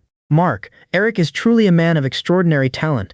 The elder continues. He will accomplish great things someday. Besides, he has already shown kindness to the whole family. He lays down one rule. You must never be rude to Eric again. His daughter accepts the warning. Father, it will never happen again. The system announces, Challenger, the previous well rescue is complete. You receive half the automaker's shares. Comparing the rewards, I ask, why is this stake 20% larger than my business conglomerate's stake? Oh no, my first class is today, and the main quest forbids any absence, so arriving on time is mandatory. An attendant notes, Master, it's 4:30. The attendant suggests, sleep a little longer. My answer is immediate. Class is today, and I must hurry back to school. With Jack still asleep, the attendant offers, Master, let me take you there. The attendant hesitates beside me. Master, well, my reminder is firm. You can keep working on weekdays. There's no need to come with me. He remains determined. But following you is what matters. A classmate notices him. Fourth brother, who is he? A classmate explains. He's an active member of our class. He used the early start of school to flatter the homeroom teacher, and now he acts as class monitor. Classes end after half a day. Let's buy some nourishing ingredients at the supermarket today. A sudden collision interrupts the trip. The driver gasps. Oh, someone got hit. The driver apologizes to the classmate. So sorry, this wasn't intentional. That bicycle suddenly rushed out. Concern remains. It's okay, but you need a checkup. The driver refuses. No need, the classmate offers. Then tell me where you're going. Let me take you there as my apology. The supermarket is my destination. The classmate answers at once. Perfect timing. The supermarket is my destination too. The cart finally seems sufficient. Thank goodness, that should be enough. Then the price lands. Sea cucumbers cost more than 10,000 yuan per kilogram. Someone stares at the pile. He must be trying to become immortal. The worried classmate urgently messages a friend. Help, contact me on WeChat. 10,000 yuan is ready, and this is absolutely not a lie. The message continues. A classmate got hit, and now he's on a supermarket shopping spree. The friend fires back. You're foolish. At Sam's Club, even a few items cost over 1,000 yuan. He probably planned this. The driver admits, it does look deliberate, especially since my car badly injured his leg. The friend gives in. Fine, 10,000 yuan comes first, but stop him before your wallet is empty. Relief follows with a grateful farewell. Bestie, love you. At checkout, the classmate blurts. Finally, Eric, you bought so much. All this will spoil in the dorm. The problem never crosses my mind. That never occurs to me. Then comes another surprise. This isn't over yet. The salesperson continues. This includes a 588-liter Panasonic refrigerator, a Miele washer and dryer, a Hisense laser television, and an 80-inch sound system. Sir, will you collect them from our store or request delivery? Deliver it tomorrow. The classmate reels at the total. These appliances cost at least 100,000 yuan. The classmate panics. Eric, you must be moving into a new house. If this emergency needed that much money from my parents, they'd kill me. The cashier announces. Sir, the total is 138,769 yuan. A card notification shows another 30,000 yuan purchase, yet I pay the bill myself. The classmate stares. You aren't buying anything. Caught off guard, the classmate stammers. There's really nothing worth buying at all. Let's return to school now. First, take me to Shunku. The goods stay there until the refrigerator arrives, then go to the dorm. A woman learns there are friends nearby and immediately invites us. Perfect. Our friends are having a party tonight. Come join us. When hesitation lingers, she presses warmly. It's all right. Come on. Everyone is very nice. Back at the car, I find the engine dead. It broke down and won't start, so I cannot drive it. I decide a tow truck must take it for repairs. Then I order a taxi. Why is nobody accepting the order? Meanwhile, the frozen goods in the trunk cannot stay at room temperature long. With the dealership next door, another solution occurs to me. Maybe I should buy a car. My companion reacts. What do you mean? I clarify, I need a grocery getter. The choice is simple. I'll buy one right now, so I won't have to take taxis every day. Inside, a salesperson welcomes us. I order, show me which cars are in stock. Nearby employees sneer. These days, so many pretentious people demand a car immediately. How could a luxury dealership like ours keep cars in stock? Another employee scoffs. He only came to show off. Their laughter spreads, but the salesperson approaches. Sir, the whole showroom is available. Tell me what kind of car you want. I need plenty of space. The salesperson understands. Is it for family travel? No, I bought too many groceries, so I need a big car for all the meat and vegetables. The nearby employees stare. That reason makes absolutely no sense. The employees explode with laughter. A grocery car? Go buy groceries instead. This is so funny there are tears in my eyes. One waves urgently to another. Quick, take out your phone and take a picture. This will be the joke for our New Year celebration. My companion grows uncertain. We came to the wrong place, didn't we? I stay firm. No, this store has big cars that meet my needs, she warns me. These are all Rolls-Royces, Bentleys and Maybachs. I study the badges without concern. Of course the models are big. I recognize these logos. The watching employees remain baffled. Either this guy wants a test drive, or he is messing with the salesperson. The salesperson gestures. This is the Rolls-Royce Cullinan, the manufacturer's first luxury SUV. Sir, you may want to test drive this car. Unfortunately, test drives are unavailable right now. The mockers seize on that immediately, so he only came here to take pictures. A mocker jeers. Poor little nobody. The laughter continues. So he is only killing time with a test drive. I cut through it. No test drive. I'm in a hurry. Prepare the temporary license plate immediately, and I'll drive away as soon as it's ready. He cautions. Sir, this car costs 10 million. You are certain? I remain unmoved. Yes. Finish the paperwork quickly. My food is about to spoil. Someone gasps. We found a tycoon. The employees reel. He buys a 10 million car in less than 5 minutes. One salesperson laments. That Rolls-Royce deal would earn at least 100,000 in commission. The mockers realize their mistake. We just missed out on the entire deal. The salesperson places the keys in my hand. Sir, here are your car keys. Enjoy your drive. Behind us, outrage replaces laughter. This is ridiculous. What is he going to do? My companion starts shivering, so I switch off the air conditioning. Don't get too cold, she rebukes herself. Those earlier thoughts were ridiculous. She dismisses her suspicion. How could he be that kind of person? Then she turns toward me. Oh, thank you. My companion studies me with fresh curiosity. What does your family do? You're rich enough to buy a 10 million car without hesitating. My parents work at a clothing factory in Jiangning. She reaches another conclusion. So you're self-employed. Tell me what kind of business you run. I keep it simple. Small businesses, a hotel, car sales, and so on. Recently, I'm planning to enter the film industry. She misunderstands completely. Oh, so you run a bed and breakfast. No wonder you're rich. Even filming short videos with your handcart. Her interest rises. Tell me what kind of videos you're making. Give me a cameo too. Becoming an internet celebrity sounds fun. I consider her appearance. 1.7 meters tall, long legs, like the female lead in a youth idol drama. You're quite suitable. Then I promise. I'll tell the company and arrange an audition when there is a chance. Her face brightens. Really? That's great. She laughs at the possibility. Once famous, working with Dilraba becomes possible. She's my goddess. Then she points ahead. Over there, that's the neighborhood. She thanks me and tells me to come over after putting everything down. Then I phone an absent employee. Tell me where you are and why you are not at the villa. Decide whether you still want this job. The strained answer comes quickly. Boss, the TV station handover is not finished yet. At the TV station, a colleague demands, explain what you're doing and who you're calling. The colleague orders, "Come over here and toast the boss." The employee returns to the call. The handover comes first. Returning immediately afterward is guaranteed. Something feels wrong, so I decide to check personally when possible. Elsewhere, at home, a waiting relative confronts Jonas. "You're very late. Tell me whether your classmate brought you home." Jonas denies it. "No, my mom's car broke down." Then the truth follows. "My classmate brought me home." The relative erupts. "What? He must be interested in you if he brought you home." Jonas protests. "No way." Jonas rejects the idea. "He couldn't possibly be interested in me." The relative refuses to accept that. "Your parents earn nearly $1 million. Plenty of boys are already waiting to chase after you." The relative presses for details. "Tell me where he lives and what his parents do." Jonas recalls the answer. He said his parents work at a clothing factory in Jiangning. They're from a small town. Elsewhere, a friend raises his parents and warns. "And his parents? Jonas, you need to be careful." These days, so many outsiders are scrambling to obtain Beijing residency. Some even commit marriage fraud to get it. Then her friend objects. "You underestimate Eric. He is very capable. He runs a used car business, owns a guest house, and even creates videos for Douyin online." A scoff cuts her off. "How much can those little hustles make?" Her friend insists. "Eric isn't doing little hustles. You're simply blinded by love." The skeptic snaps back.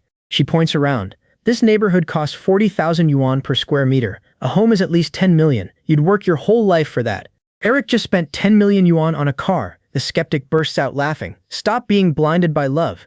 Wake up! You're only making excuses for him." The other woman refuses to yield. "Those aren't excuses at all." The skeptic challenges that claim. "Really? Fine. Then explain exactly why he suddenly bought a car in the first place."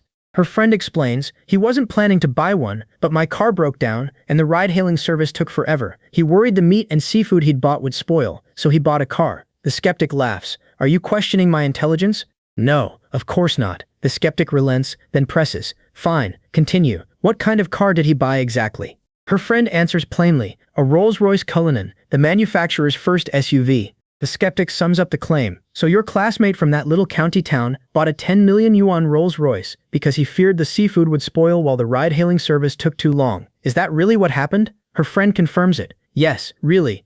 The skeptic bursts into laughter. 10 million. Wasn't every word just said true? Her friend demands. The skeptic fires back. "Do you take me for a fool? Who buys a car like that? Stop talking nonsense." The skeptic shuts her down. The friend reveals, "You came to settle your life's biggest matter." Her companion balks. "What does that mean? This is too much." "No. Just treat it as meeting a new friend," the matchmaker urges her. "No one goes inside until you explain clearly." The friend finally admits. "It's the hostess. She met you at my birthday party and has thought of you ever since. Today's banquet is for you. We're only supporting characters here." Her companion bristles. "Why not say so earlier?" The friend answers. "Because you wouldn't have come." Her companion complains. "That hostess is so arrogant. That woman is completely unlikable." Her friend counters. "Jonas, her arrogance comes from all the resources available to her. These homes are worth tens of millions," she notes. "Her father is a bank president. Even if Eric is rich, he cannot compare with the young master here. Love only needs a little affection. A handsome man who treats you well is still useless without money. Everything else is nonsense." A call reaches me. "Eric, you're at the neighborhood entrance?" She agrees. "Okay, coming out to meet you now." Before she leaves, her friend warns Jonas, "Don't blame me for being harsh. People from the main city and outsiders ultimately belong to different worlds." Then her urgent plea reaches me. "Emergency! Eric, you have to help me right now. No matter what gets said, you have to cooperate with me, okay? Please, please." I accept the request at once. "Okay, no problem at all." She immediately locks in my promise before giving directions. "You promised, so you can't go back on your word. Drive inside. The young master's parking space is enormous, and your Rolls-Royce Cullinan will definitely fit there." I explain. "The car didn't come. This place looked close enough, so I walked over." The skeptic scoffs inwardly. "He really is a lying scumbag. The young master must expose him later." Her resolve hardens. This lovely best friend needs saving. At the entrance, the host welcomes them. "Welcome, two beauties. Please come inside." The host notices me. "And that guy?" One woman starts. "He's her classmate." My companion cuts in. "No, he's my boyfriend." With that settled, the host urges everyone inside. "Come on in. Everyone is here." I take in the property. In a place where every inch of land is precious, owning a townhouse in the main city proves you've succeeded. Add a garden of 20 or 30 square meters out front, and you're practically living like a winner. The visitors openly admire it. "Wow, it's beautiful. The garden looks exceptionally well maintained."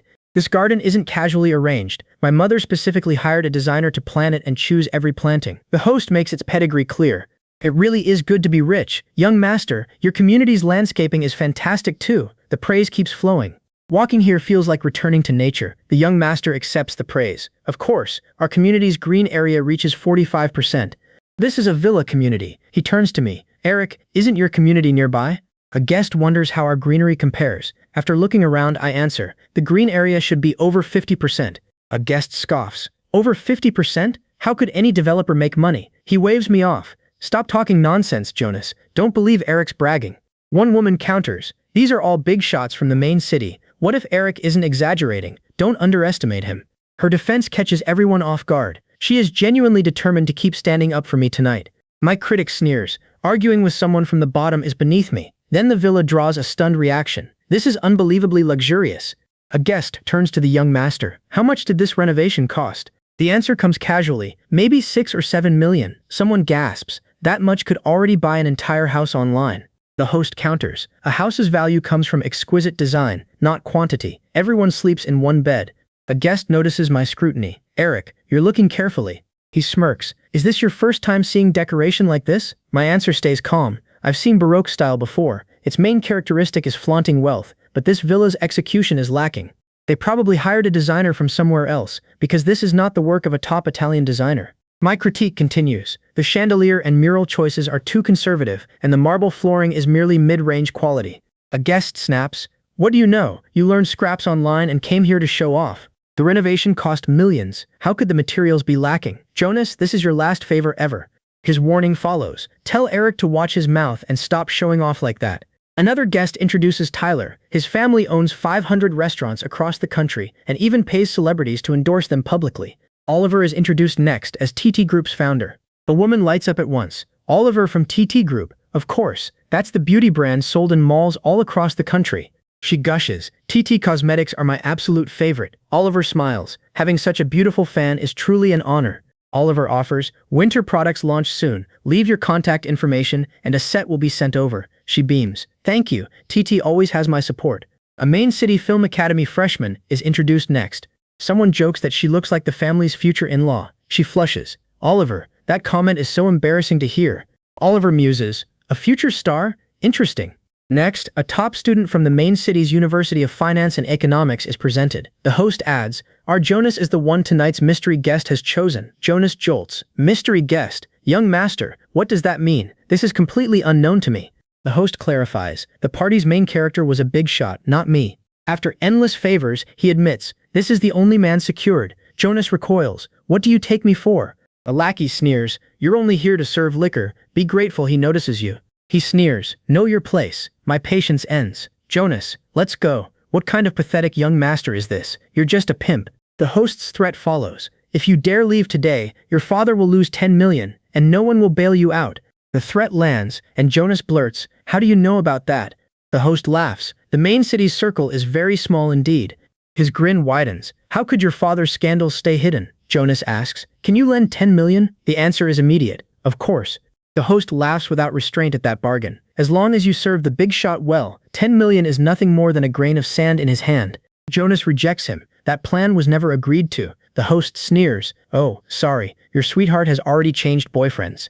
The host turns to me. Could you reluctantly give up your girlfriend? My patience breaks. You little punk, I've endured you long enough. You've acted high and mighty since walking in. He scoffs. Who are you? Money can bury you. The money lies between us, as he declares. In the main city's circles, money is king. The mood is generous today. Pick it up from the floor and get out. My answer is cold. With such meager strength you dare bark? A companion urges. Eric, let's go. They're beyond you. She warns. Jonas's father's crisis is too big. We cannot help, so give up. My verdict is simple. 2 small business owners. My contempt settles over the room. Everyone here is trash to me. The host erupts. Who do you think you are, saying that? You've watched too many short videos. A penniless punk dares act tough? You want to talk about strength? Then let me show you what real strength is. He continues. This villa is designed by one of the top designers in China. The design fee is 500,000 yuan. That chandelier is imported from Italy for 150,000, while the marble floor costs over 1 million. The renovation costs nearly 2 million, more than you'll save in your lifetime. Unimpressed, I scoff. This garbage house? I wouldn't even glance at a townhouse like this. You have the nerve to show off? The owner fires back. Fine, this is garbage? He challenges me. Then show us something better. I agree at once. Fine, let's go now. They jeer. You don't even have a car, so why pretend? Have shame. Eric, how about a ride to the subway station? I dismiss the offer. You can walk yourself. Don't go east. Turn right at the light. That's my neighborhood. Someone curses. Damn, what junk is that woman driving? 30 miles an hour. The mockery continues. At 30 miles an hour, we won't arrive until tomorrow. Someone laughs. She isn't going home. She's probably trying to run away. Another agrees. Maybe she really is. At the gate, security blocks them. This is a private neighborhood. Outside vehicles are forbidden. At the gate, I explain, this is my friend, and the car behind him is with him. The guard relents. Certainly, sir. Have a nice day. Behind us, the mockers stammer. They are actually letting him in. The truth finally sinks in. He really owns a home in Beijing, with a garden spanning 1,500 square meters. That is what a real garden looks like. The other man's yard is nothing more than a flower bed. Villa number 1 in Shindu-Jiawan is the king of the entire complex.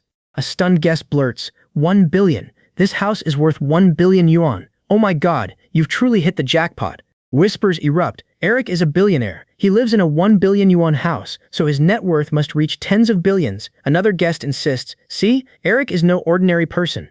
A friend presses her. Why still look troubled? Your boyfriend is so rich. Your father's problem is just a number to him. She refuses. Eric isn't my boyfriend. He's only my college classmate. Besides, he's already helped me so much. How could anyone possibly ask him for more money? Back inside, the owner protests. My villa is better than his. A guest corrects him. Your villa is only better than the other host's villa. Calmly, I put the comparison to rest. They are worlds apart. This Swarovski crystal chandelier is worth 1,880,000. The first floor marble alone is worth 5 million. Honestly, how dare you lecture me about strength? The owner refuses to yield. Eric, you have some skill after all. Dealing in used cars, running a bed and breakfast, and making short videos bring quick money. But that is all. Your net worth reaches 10 billion at most. Compared with the real big shot coming tonight, you are still nobody. Even 10 billion means nothing. What real power do you have before tonight's big shot? His temper is vicious, and he hates anyone taking his women. Take my advice and stay out of this. My answer is simple. Is a woman worth threatening me like this? A call interrupts us. Sir, your friend is waiting at the community entrance. May security let him in? I grant permission. Then comes the announcement everyone anticipates. The big shot has arrived. At the entrance, the host makes the introduction. Welcome, sir. Everyone, this is tonight's big shot. Reed, heir to the business conglomerate. Reed accepts the greeting. Thank you for the invitation. Is this the sweetheart you mentioned? The host eagerly assures Reed she has admired you for a long time. His greeting is brief. Hello, miss. Before Reed goes further, I cut him off. Flirting with my girlfriend without a second thought? Bold. The room erupts. Eric, how dare you provoke Reed? Panic spreads through the guests. Is he crazy? That's the conglomerate's heir. Recognition hits the challenger. Damn, you are boss Eric. I hold his stare. You clearly have no idea who I am. His companion warns him. This second largest shareholder is no ordinary man. His companion adds, even the conglomerate shares may be a minor investment for Eric. The challenger immediately lowers his head to me. Boss Eric, is this woman your girlfriend? Please forgive my mistake. He raises his cup. This drink is my punishment. Let the matter end here. The guests can hardly believe it. Is this really the arrogant young master from online? Now he is humbling and punishing himself. The owner recoils. What is his identity? This is terrifying. His defiance becomes pleading. Sir, forgive this blind fool. Tonight's offense is unforgivable. He begs, treat me like a fart and let me go. I turn to Reed. Your dog. Reed scoffs. He's a stranger. The man protests. Without beautiful women, being here is pointless. My lord, after such flattery, how can you cast me aside? The challenger turns on the man. Go to hell. Do you think we are close? You nearly offend boss Eric. Get out, and do not dirty this house. Tyler seizes the opening. Boss, young Master Reed, the family has 500 stores nationwide and 300 million in revenue. The business urgently needs investment. The challenger shuts down the businessman. You dare discuss business with me? Get lost. Then he turns back toward me. Sorry, boss Eric, something needs attention tonight. Next time, please accept a trip as compensation. How does that sound? I nod. Fine. Add me on WeChat, then contact me later. The host boasts, my place has beautiful women, influencers, and models. Satisfaction is guaranteed. Reed takes his leave. Time to go. See you next time. Once he leaves, I order, sit down. Why are you two standing? Jonas suddenly pleads, Eric, can you save my father? The companion reacts at once. Jonas, what are you doing? Don't do this. Let's find another way. Jonas refuses to relent. There is no other way left. Only 3 days remain. My family cannot raise 10 million. Don't worry about me. Then she cries, sweetheart, wake up. The woman is horrified by the suggestion. How can you be so depraved? Tonight, you only meant to introduce me to a rich man, right? Well, isn't Eric rich? Her friend insists. The plan was only to match you with that rich man. I offer, I can lend you 10 million now. She blurts, really, Eric, are you truly willing to help me? I set one condition. What do I get for helping you? Eric, lend me 10 million and ask anything. She repeats, anything you ask, anything you want. I confirm, anything I want, then cook every meal for me throughout the next 4 years of university. I add, I prefer light meals, and every single meal must include soup. She accepts immediately. Cooking is perfect, but cooking and delivering meals every day, is that too difficult? No, my cooking is delicious. Her promise is firm. For the next 4 years at university, your meals will be cooked and delivered every day, so rich people can really be this extravagant. The money leaves my account, and the transfer clears. She confirms, Eric, thank you. It's late, so please find a guest room and get some rest. The system announces, congratulations, challenger, the cash-out task is complete. Reward, the godly rich multi-lottery item. It can force one chosen stock to rise by 100%.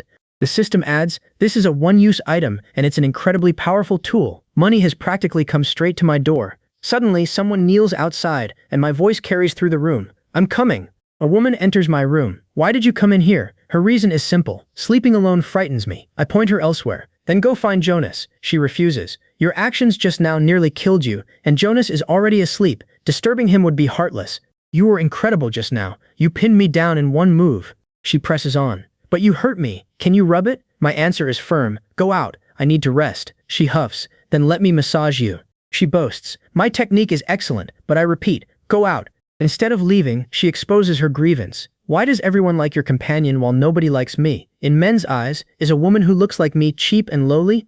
She protests. What is wrong with that? This appearance is a gift from my parents, along with a seductive nature. What can possibly change? My suspicion is blunt. So you plan to rely on your looks? You think you can seduce me? How much money do you want? She laughs. You think this is only about your money? I demand. Then what do you want? Her answer finally comes. Only a powerful backer in the industry who can offer protection. She answers, money doesn't matter. Acting well is all that matters. My offer follows. You want protection? I can provide it. I guarantee you can focus on acting without taking those shady paths. She can barely believe it. Really? You're truly willing to help me? Meeting her doubt, I ask, do I look like someone who jokes about this? Relief follows. Thank you, young man. Now that you've gotten what you wanted, go back to sleep.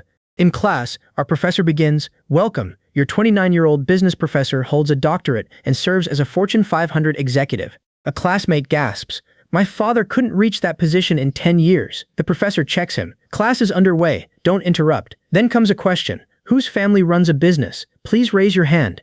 Very good. Now raise your hand if your company employs over 100 people.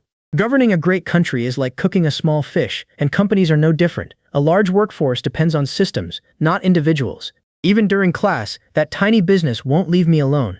Tomorrow, I'll fire them all. The professor notices. What's this student's name? You seem ambitious, already running a business. A classmate laughs. Professor, his name is Eric. Tell us about it. A classmate jeers. He'll break 1 million next year. Another classmate fires back. You know nothing. Eric runs a million-level operation. The professor asks, what kind of business? My answer is brief. Used cars and a guest house. The professor is impressed. A freshman already trades used cars and runs a guest house. Our class has a remarkably creative student. Eric, what's the guest house called? Can your professor get a discount? A classmate jumps in. A new girlfriend needs a car, and the budget is 3,000 yuan. Can you find a Mercedes? The professor concludes. Good work, Eric. You've achieved so much at such a young age. Your family must have been very supportive. A classmate corrects her. Professor, Eric's parents are both frontline factory workers. Could you share briefly? We can use your own experience to explain today's lesson on the spot. The room erupts. He actually dares to share his business. That's impressive. With the professor personally guiding Eric's operation, it will definitely reach new heights.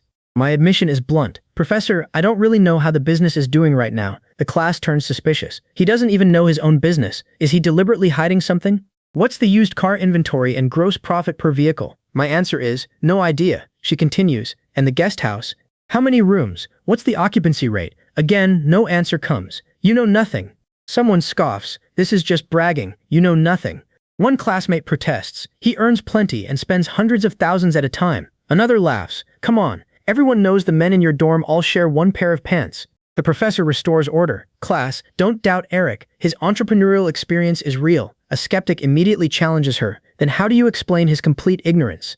This brings us to a question from your professional course. Today, we're examining the management problems Eric currently faces in business.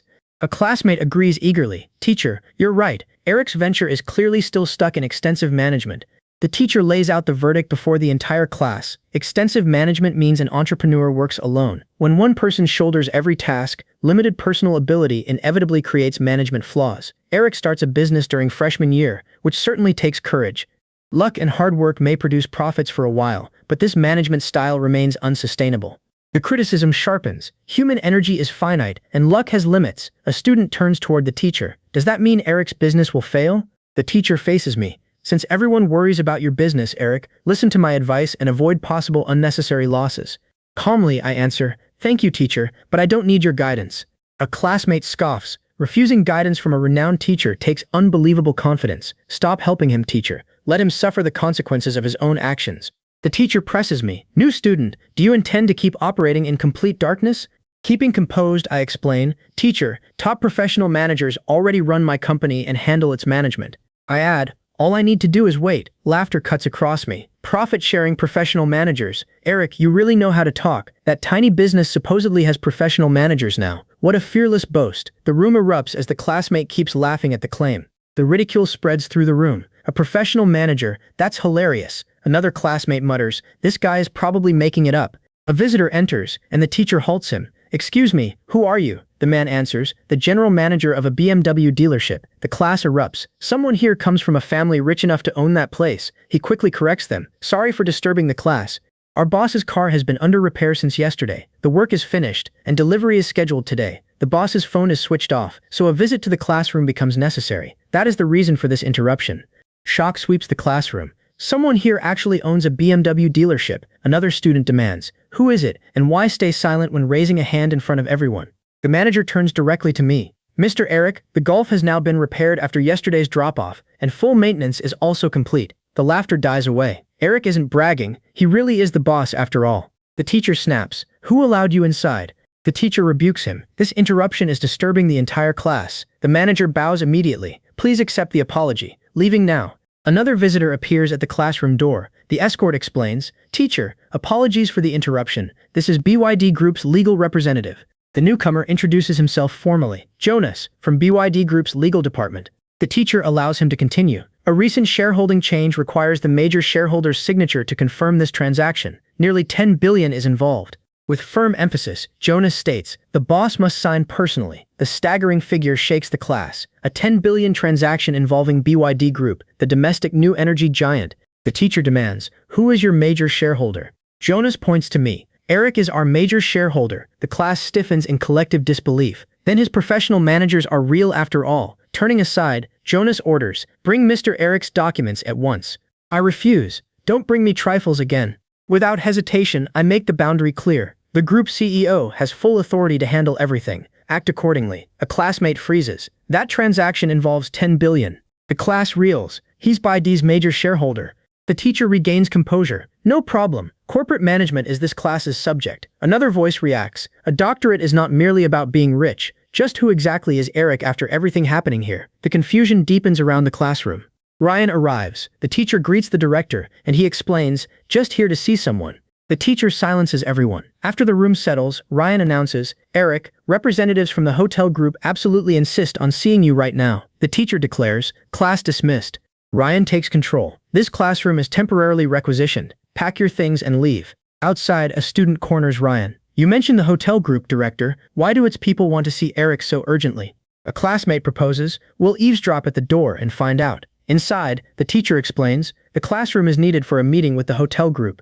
The teacher leads everyone outside. We'll leave first. The students repeat the title in disbelief. The hotel group. The hotel group. Yes, that exact hotel chain.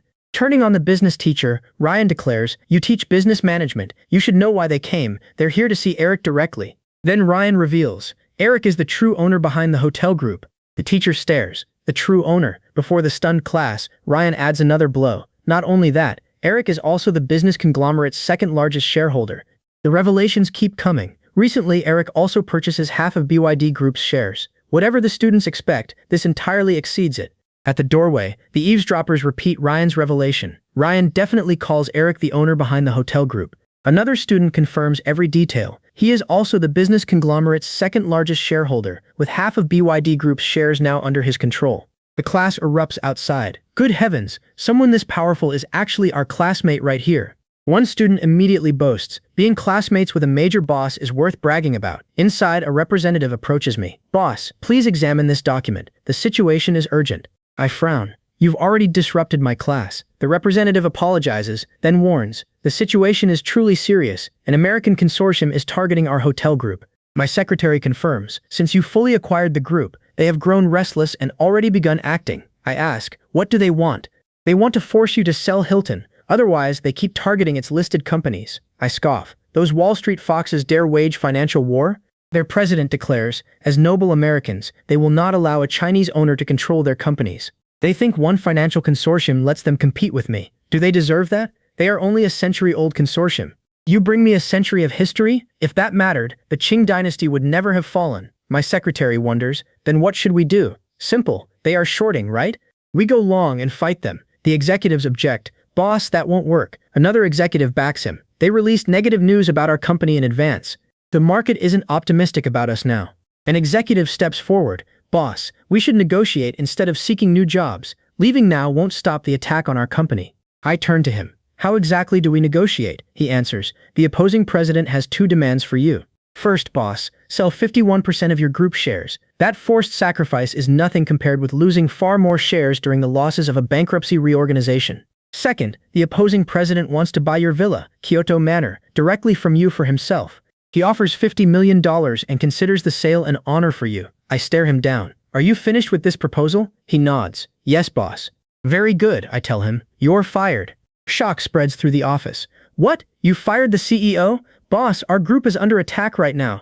The executives steady themselves. We cannot panic. The dismissed CEO shouts, Eric, how dare you fire me? I am an American. I face him. Your nationality changes nothing. I am firing you, he threatens. You do not understand the organization. Resist, and it will crush you. Here, I make the rules. Get out of this office. The dismissed CEO backs toward the door and threatens. You will be punished for this. A secretary turns to me. Boss, with the CEO gone, what happens to the group? Simple. You become CEO. She freezes. But this new CEO is only a secretary. From now on, you only need to report directly to me. Her concern lingers after the promotion. Then this may be the world's shortest CEO tenure. No, with me here, you can keep working until retirement. Go all in now, targeting 100%, she warns. That will cost a fortune. Money is a number. Now it's war.